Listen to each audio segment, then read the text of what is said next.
Hi, and welcome to our session today. My name is Andre, and today we're going to talk about the web. Not the mobile web, not the modern web, just the web. The web is an amazing place where lots of great stuff is happening, but a few things still seem impossible. Well, today we're going to cover a couple that, in fact, far from impossible, are very practical and easy to be applied by you in a couple of easy steps. Let's dive in.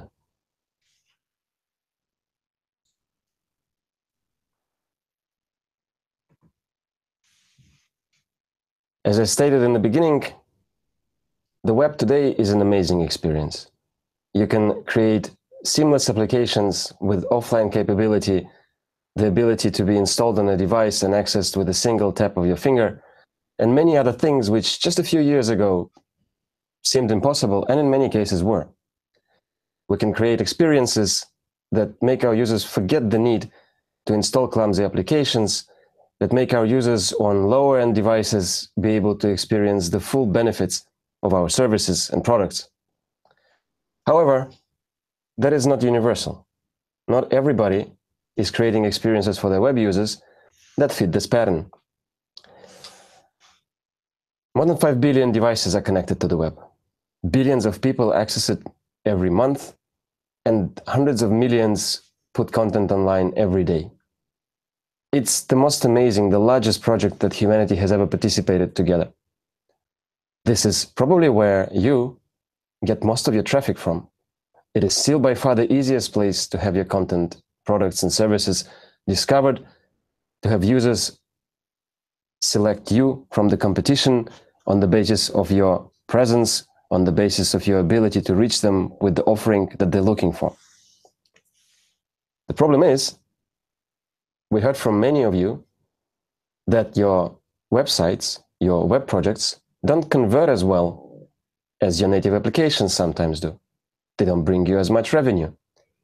In fact, your conversion rates, many other business indicators, are lower for the web than on other surfaces. Why is that? And how do we solve it? Well, there are a couple of reasons. Not least of them all is the fact that mobile devices aren't just another type of screen.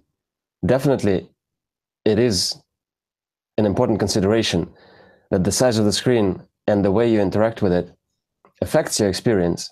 But we also need to remember that mobile devices very often are on a different type of connection to the rest of the devices that we're used to at home, for example. Sometimes the connection is lost, sometimes it's weak, and so on. So that's an important thing to keep in mind, but we're not going to focus on that too much today. The other big thing that differentiates mobile devices from, let's say, desktop computers is, of course, the fact that your input as a user, your input experience is much different. It is hard to type on a mobile device. You need to get the keyboard right, you need to hit those small keys, and it's hard enough to interact with the interface of your website. If your website offers users the ability to input information, and if you have any sort of conversion, be it into subscriptions or purchases or anything else, some sort of user input is required. And because it's much more difficult to create that input for a user on a mobile device, the results are poor. 54% of users don't want to create new accounts on mobile because it's much harder. There are other considerations at play here, and even on a desktop device, I find myself very reluctant if I visit a new website to see that to use its full potential, I need to create yet another account, going through the long and arduous process of picking a username and coming up with a new password. As an aside, let's mention the fact that hundreds of thousands, if not millions of our users, tired of having to create innovative and strong passwords, default to use something insecure that can be easily guessed, and these easy passwords are then reused across multiple websites. That is not a good thing. But that's not all. If by some magic you manage to convince your user to create an account on your website, and it's not a service that they use, let's say, every day, where they either remain logged in due to cookies, or just remember their username and password because they come back so often. If it's a service, let's say something like holiday booking, or maybe a shop that you would visit a couple of times a year, maybe even just once a year, it's very unlikely that you would remember your user credentials. In fact, in one study, 92% of the people we queried said that they would give up trying to use a web service if they couldn't remember their credentials. Just imagine the stress this creates for your support service. People coming in and saying, I forgot my password, please restore. This is waste. This is an extraneous burden on your resources that you should be able to avoid. But even that is not the end. Only 66, well, in fact, only 33 and a bit % of your mobile users convert as well as your desktop users. On average, of course. I mean, there might be some better experiences, some worse, but just think about this. Out of the billions of dollars spent in mobile commerce, only a third is used effectively on mobile. The potential that we could unlock here is enormous, with a few easy steps. The solution? Well, for the web, as you might have expected, it's a couple of simple APIs. You don't have to worry about the fact if you are not a technical person and you don't really want to dive in too deep into how web APIs work. Don't worry about that. We're not going to do it. Today, we're talking about the concepts. If you like technical details, there are some links to documentation that you will see later that you can definitely dive into. And we are happy to provide further information.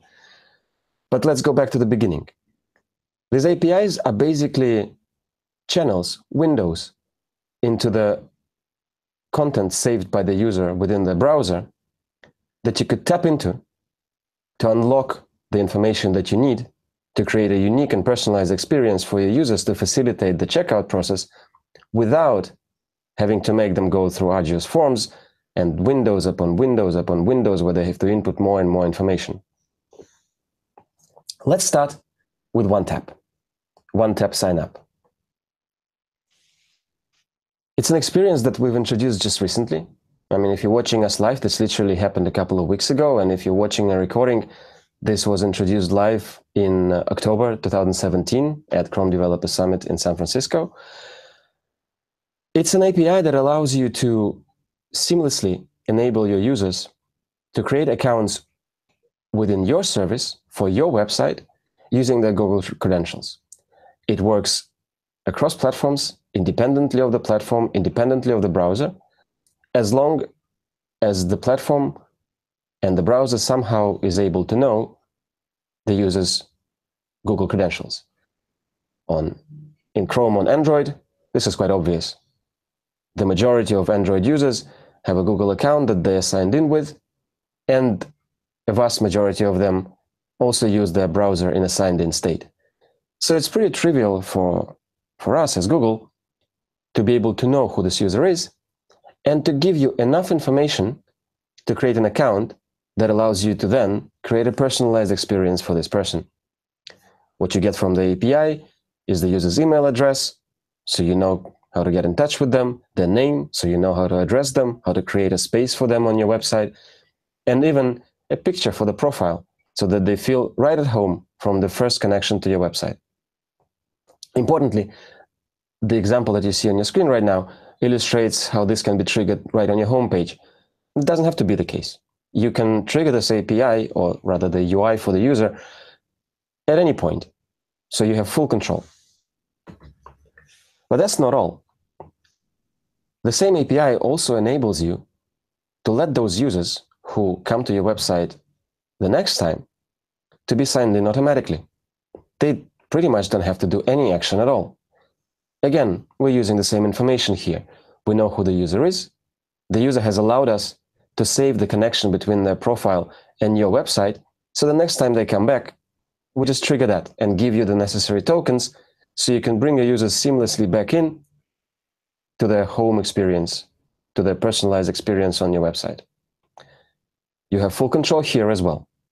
You can make this process automatic, that doesn't require user actions, Or, if you prefer, if you feel like your users would like that more, you can trigger it upon a user action, maybe clicking on a button, or something like that. In any case, all the user needs to do is tap. No unnecessary inputs required. And even that's not all.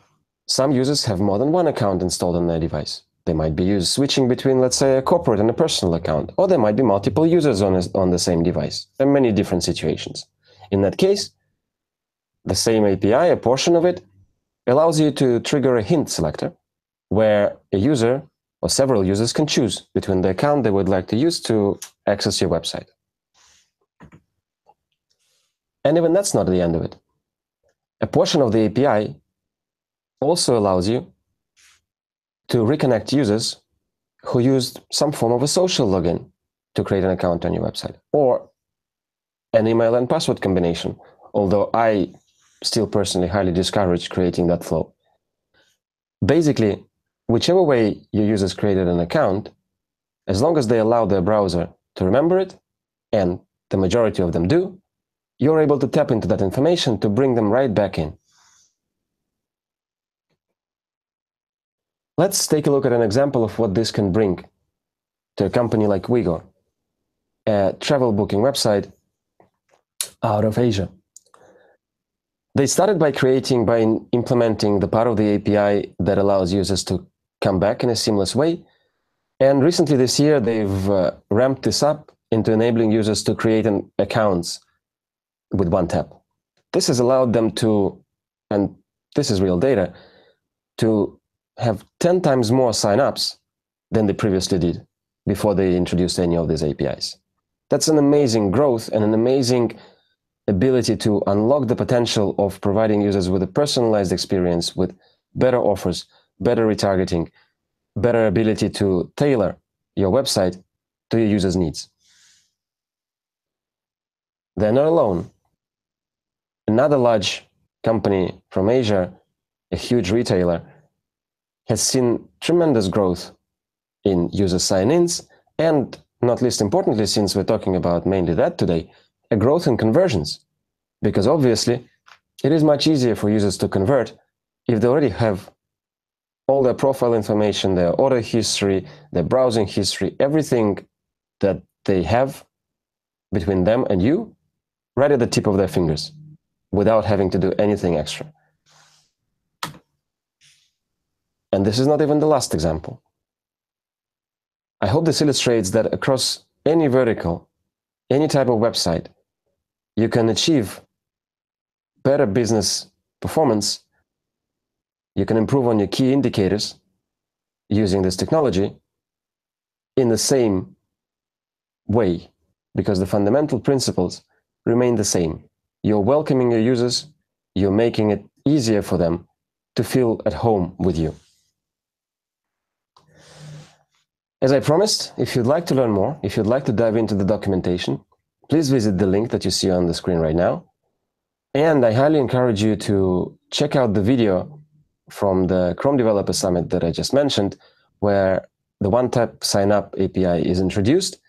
In fact, it's introduced in several of those talks. This is just one of the links. So if you have the time, I do encourage you to check out a few of them to see not only how it works, but also more examples of where it has been used and what success it has brought to many different companies around the world. Well, so that's one more step to helping us believe and understand that the modern web is truly amazing and its capabilities are endless and growing. However, there is another problem. Can you believe that what you see on the screen is the experience that the majority of web users still face today? It's like we don't want them to buy stuff online. It's like we don't want them to subscribe to our newsletters. It's like we're purposefully making it hard for them to interact with us. We're saying, yeah, we'd love to know who you are and to be able to interact with you, and we'd love to take your money, but here's 17 forms you need to fill out before that happens. Imagine if that happened when somebody walked to an offline shop. Imagine you walked into a bakery and before you bought a loaf of bread, they asked you to fill out 7 forms. You'd probably buy a lot less bread in that case. Well, luckily, we don't have to do that in our bakeries, And we don't have to do that on the web either. Long checkouts are the leading cause of abandonment. I personally have experienced this. I truly believe that the majority of you have at some point or other given up on trying to buy something in an online shop just because you couldn't be asked, just because all this data that is being asked of you is too much, for many considerations. Some of them are privacy related, some of them are just related to, well, frankly, nobody has the time for that. And as I mentioned previously, billions of dollars are being generated in online commerce, and many billions of those are generated on the web. With conversions rates at only a third of what they should be, you can imagine how much potential is being lost here, but also how much potential can be unlocked. For a long time, the web needed a better way to process users' payments. And now we have it. In fact, this API has been around for a while now, and as you'll see later, many companies are already successfully implementing it and unlocking the full potential of the mobile web presence, and not just mobile, generally web across all platforms and devices. This API, in many ways, is very similar to what we just discussed with the one-tap sign-up and auto-login. It leverages the information that users have saved in their browser. And again, this can be many browsers. It doesn't have to be Chrome and Android. It can be Edge. It can be Samsung Internet. It can be many others. To provide you with everything that you need to complete the transaction. And all the user needs to do is step by, confirm, and they're done. No long form inputs, no multiple windows. All of that is in the past. A couple of things that are important to remember and understand about this. And again, feel free to ask us more questions now while we're here talking to you live, or later in comments and through the contact form that we'll provide to you. This is not a new processor. This is not a new wallet. This is an open web API that works across browsers and allows you to get the same information you would receive from a user through a form. All it does is it builds on the potential unlocked years ago by autocomplete and autofill, and eliminates the need to actually create forms in the first place, since most of their functionality can be replaced by the simple and ubiquitous UI that enables users to feel safe and secure across many websites on the web. It is built, after all, with users in mind. I mentioned that it's seamless. It's seamless for your users because it offers a consistent experience with the same payment methods that they're used to, with the same interface no matter where they go. But it's also seamless for you to integrate. It takes literally just a few lines of code to introduce the API to your checkout process, and it helps you eliminate multiple stages of it, since a lot of the information, and in fact all the information that you need for a transaction, can be received from it. And in case something is missing, there is a simple and easy way to fill it out. It's also secure. As you can see, it can only be triggered on a secure connection on HTTPS. So it's secure for your users who know for a fact where the data is coming from, where it is going to. It's also secure for you because the exchange of confidential user information, the payment information between their device and your server, happens in a secure way.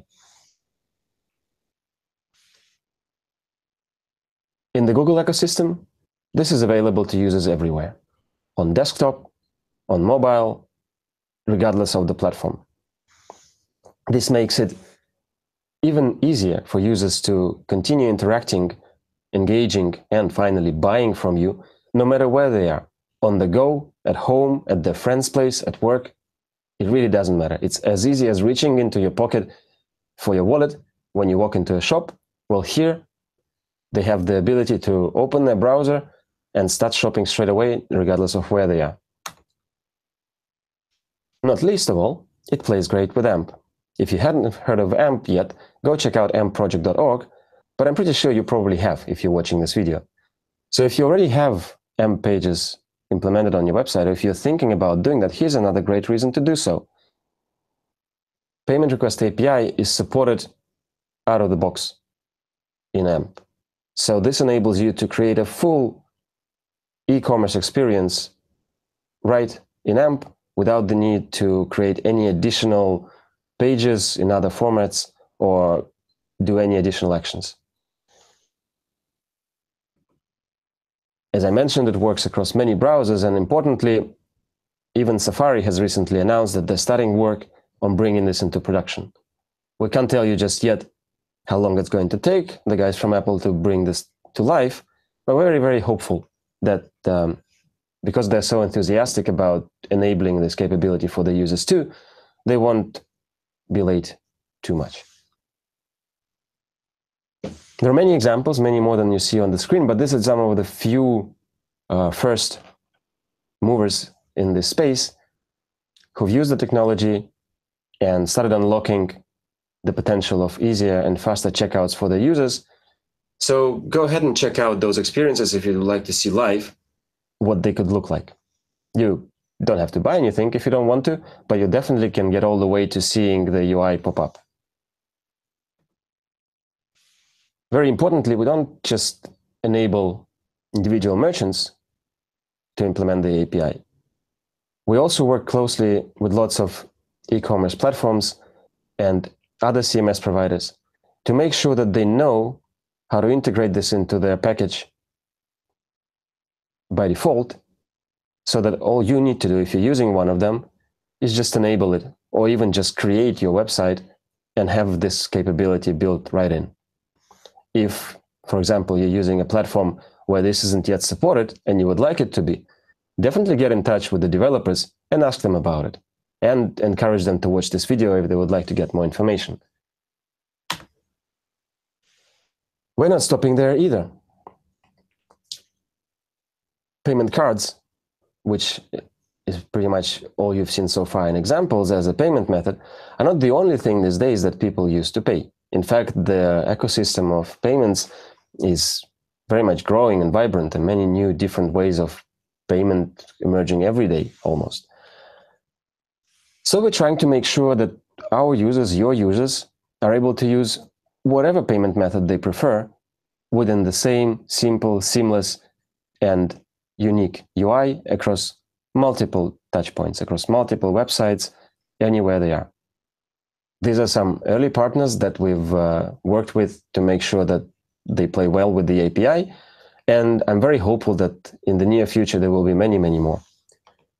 In fact, the next big thing in this space is creating a single specification, a standard for the web that would enable web wallets to be seamlessly integrated. So if on the previous slide you saw examples of e-wallets that you have to download as an app and add your cards to this, you know really well that there are wallets like PayPal and others where you don't really need to download or install anything. You just create an account and you can access your funds through there. So we started working directly with PayPal earlier this year to make sure that we build a specification that works not only for them, but for all other web payment providers. And we're really hopeful that in the near future we'll be able to announce this integration and unlock this potential even further for an even larger number of users out there. I highly encourage you to check out, see what I did there, the capability of this API straight away, because the integration process is really easy.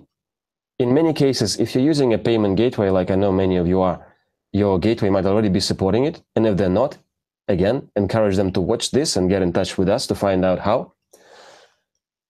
But if you come back to your own experience, to the experience of your users on your website, just think, what is really going on? Are there users, for example, that come in, do you have many first-time users about which you don't have any information? This is a great use case to implement this API for them. Are there users that only have one product in their basket at checkout? That's another great use case. If they only visit your store, or if you, for example, really only offer one thing, like maybe a subscription, this is an ideal scenario where you could really empower them to perform the transaction even faster. And that's not all. Even in complex checkouts with multiple steps going through the shopping cart and adding multiple items to it, you can implement this and make it easier.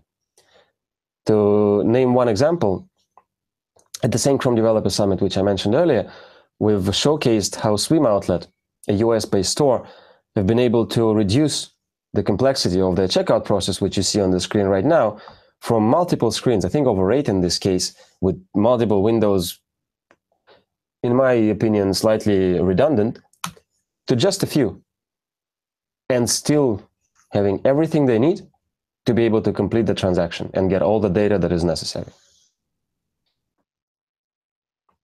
To learn more about it, just like in the previous case, do check out our documentation. It contains not just the technical specifications of the APIs, but also examples of implementation, code labs, much more information that you can use and that will facilitate this process for you. And do check out the video introducing this technology at Google I/O 2017. Thanks for watching us. I'll show you a couple of live examples and hopefully get to some of your questions in a second. And also, if you would like to learn more about these and other web-related technologies, do visit our developer documentation at developers.google.com/web. And if you'd like to talk to one of us, to me and my colleagues, about one-tap sign-up, credential management API, or the payment request API, use the form on the screen and get in touch. Well, as promised, let me just show you a couple of live examples so you know that this really works across all platforms. I am right now on a MacBook in Chrome, so this is not an Android environment, and really one would expect many limitations to appear here for a Google technology, but luckily this isn't a Google-specific technology. These things are open for everybody everywhere. You see, just on loading the homepage of the website, I see the unique UI pop up on the screen, which welcomes me with a familiar face and my familiar data that I can use immediately, either to create an account or to come back to my existing account in one click or on a mobile device in one tap. Let's take a look at what the payment process looks like for a news publisher. It's just an example. It's probably the fastest one I can demo live. You can definitely do this for any type of transaction. Let's check out what the subscription process looks like for Washington Post. We select something that we'd like to pay for, and the way they've done it is they only enable this for their mobile users. So if you want to buy the subscription for on a desktop computer, you will see their regular flow. And in fact, it's important to mention here that you can default your users to your, well, in fact, you can fall back to your default flow for your users at any point. If they somehow don't feel comfortable about using the UI, or if the data is missing, or for any other reason, they can always come back to what you previously had. But if you look at what the same page looks like on a mobile device, we'll see the same interface pop up as we saw before in the demonstrations. On a proper mobile device, it will obviously fit right into the mobile screen. And you can just see how much easier, how many taps we've eliminated by enabling our users to just click pay and get the subscription. If you'd like to play a little bit with a store that you cannot break and where you can't really actually spend any money, please visit our demo website, polycard.store, where both of these APIs are implemented. So you see again in the top right corner, we're having the one-tap sign up and auto login API facilitate entry into my account. But let's imagine, as you can see, I can opt out of that. I don't have to be signed in to shop here. Let's imagine I remain anonymous. Go to the product page, click buy, and I see the same interface that you recognize from Washington Post. So no matter what I go, no matter what website I visit, all my data, all my payment information is always with me, and I can make the transaction in one or at most a couple of taps or clicks. I hope this was convincing and interesting for you. As I said before, don't forget to get in touch with us if you have any questions. And now we're going to try to see if we have any live questions.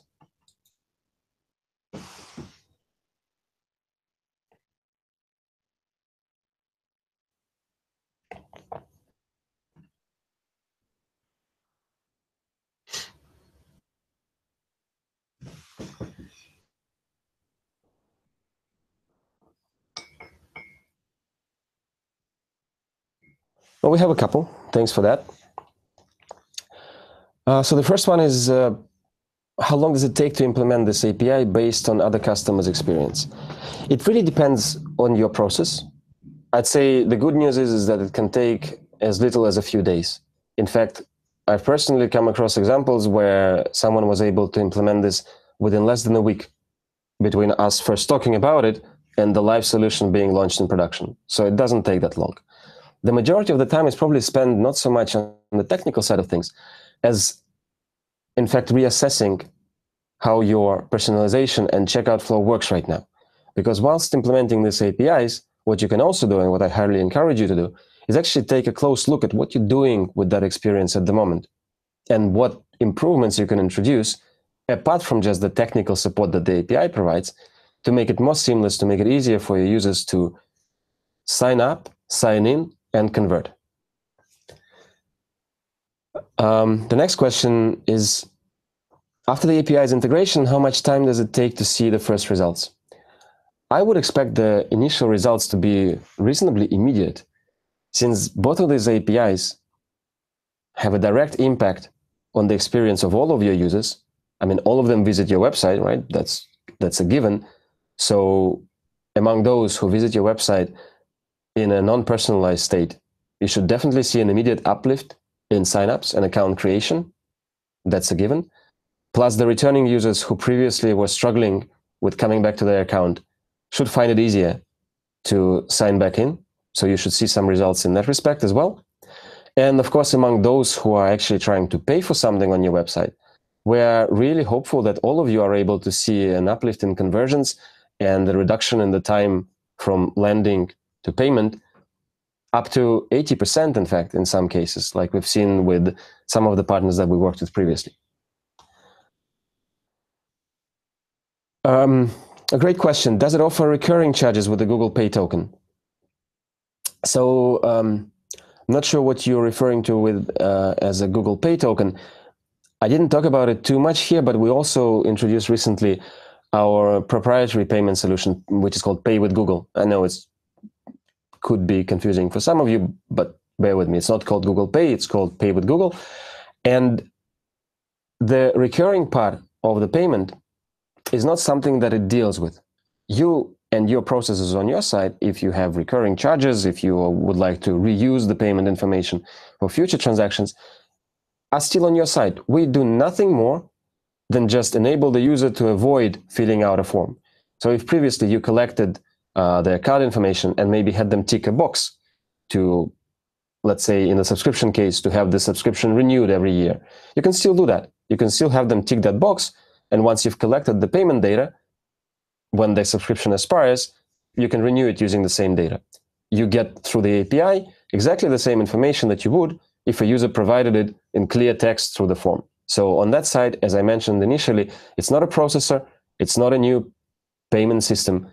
It's just something that enables you to collect user information in a much more seamless, simple way. Let's see if there's anything fresh. No, it doesn't look like that. Well, as I said before, we highly encourage you to come back to us with your questions in comments or through the form that I showed in the screen previously. Really hoping to hear from all of you. Really hope that this was useful for you. Thanks for watching, and see you next time.